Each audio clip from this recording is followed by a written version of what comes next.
Hablar con Jesús. Señor mío y Dios mío, creo firmemente que estás aquí, que me ves, que me oyes. Te adoro con profunda reverencia. Te pido perdón de mis pecados y gracia para hacer con fruto este rato de oración. Madre mía Inmaculada, San José, mi Padre y Señor, Ángel de mi guarda, intercede por mí. Queridos hermanos, miren todo lo que nos dice el Evangelio de hoy. Si la justicia de ustedes no es mayor que de los escribas y fariseos, no entrarán en el reino de los cielos. Todo el que se deja llevar de la cólera contra su hermano será procesado. Si cuando vas a presentar tu ofrenda sobre el altar te acuerdas de que tu hermano tiene quejas contra ti, deja allí tu ofrenda y vete primero a reconciliarte con tu hermano. Son tres enseñanzas muy claras y precisas para los tiempos que estamos viviendo. El primer versículo nos habla de la justicia y nos dice el Señor que no debe ser como la de los escribas y fariseos. ¿Y cómo es la justicia de los escribas y fariseos? Era una justicia falsa. Ellos constantemente decían lo que se debía hacer, pero ellos no lo hacían. No eran ejemplo. No vivían lo que predicaban. Eran hipócritas. Señalaban con vehemencia y severidad el cumplimiento de la ley para tener a la gente sometida. Ellos querían que los demás les sirvieran, les veneraran como los grandes doctores, los que velaban por el cumplimiento de la ley, los que se preocupaban por la buena conducta de las personas, y ellos se sentían superiores, superiores a los demás, y exigían el cumplimiento estricto de la ley, y si no cumplían, les caía el peso de la ley, la condena. Es por eso que el Señor censuraba a los fariseos. Decían que eran sepulcros blanqueados, por fuera bonito y por dentro podredumbre. Y les decía a los discípulos que no hagan como los fariseos. Estamos en una época donde abundan los fariseos, gente que exige que los demás cumplan, gente que señala la paja en el ojo ajeno y arma escándalo, gente que se cree blindada, que a ellos nadie los puede acusar, no los puede tocar, y que tampoco los pueden censurar, porque viven de acuerdo con la ley. Piensan que eso basta, ¿no? Gente que piensa que la ley, el cumplimiento de la ley es lo suficiente. Y sin embargo, pues la gente que no cumple la ley debería ser castigada y no les importa hundir el honor de las personas y condenan, simplemente condenan. Hoy pues hay gente que hace todo lo contrario a lo que hizo nuestro Señor Jesucristo. Nuestro Señor Jesucristo vino para acercarse a los pecadores y ayudarles a luchar contra el pecado. Cristo nos enseñó a amar, perdonando, a ser misericordiosos, para que podamos entender en qué consiste la justicia. Si no está el perdón presente, la misericordia presente, la justicia puede ser injusticia. La justicia sin la caridad, sin el amor, es injusticia. La justicia es una virtud que expresa la constante voluntad de darle a cada uno lo suyo. Y es una virtud que fomenta otras virtudes como la generosidad, por ejemplo. Es buscar lo mejor para los demás. El querer el progreso y el desarrollo de las personas y de las sociedades. No vive la justicia el que predica solo con la boca las injusticias humanas. Y hay gente que vive incluso de eso, ¿no? Censurando, condenando. No vive la justicia el que vive de los pobres y no hace nada para sacarlos de su indigencia. Solo critica, solo reniega. No vive la justicia el que habla con el hígado y entonces insulta, denigra, condena. Y a veces se nota el odio en sus expresiones con calificaciones de desaprobación.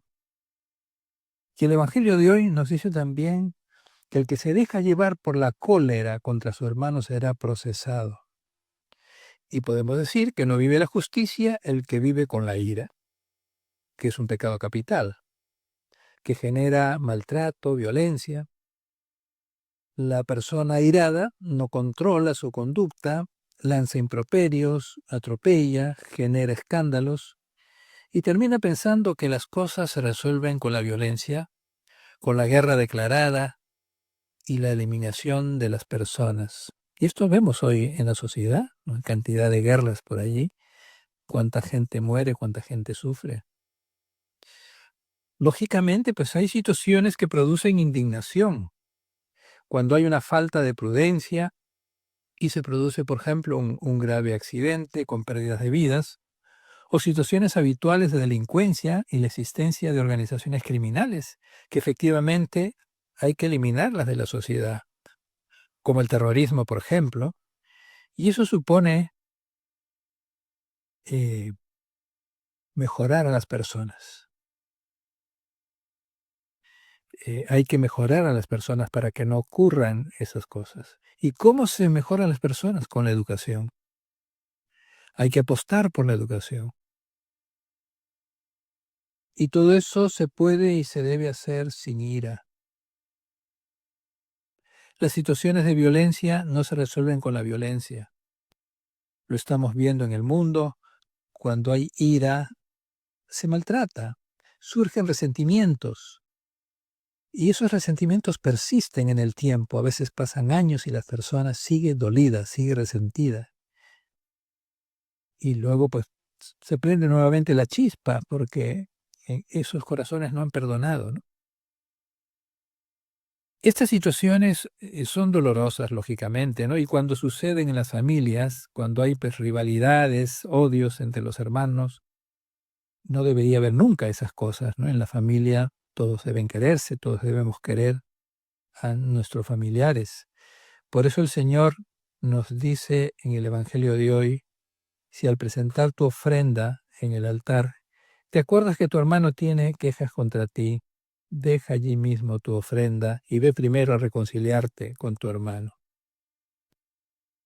El Señor quiere que vivamos en paz, en todos los ámbitos, en el hogar, en el trabajo, en la sociedad, en el país, en el mundo.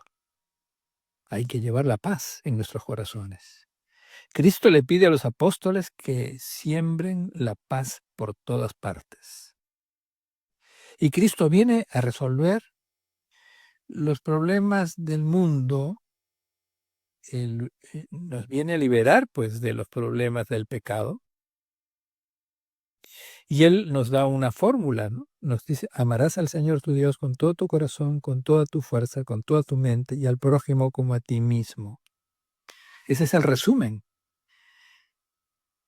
Y es algo que nunca falla. Cuando se sabe amar, nunca falla.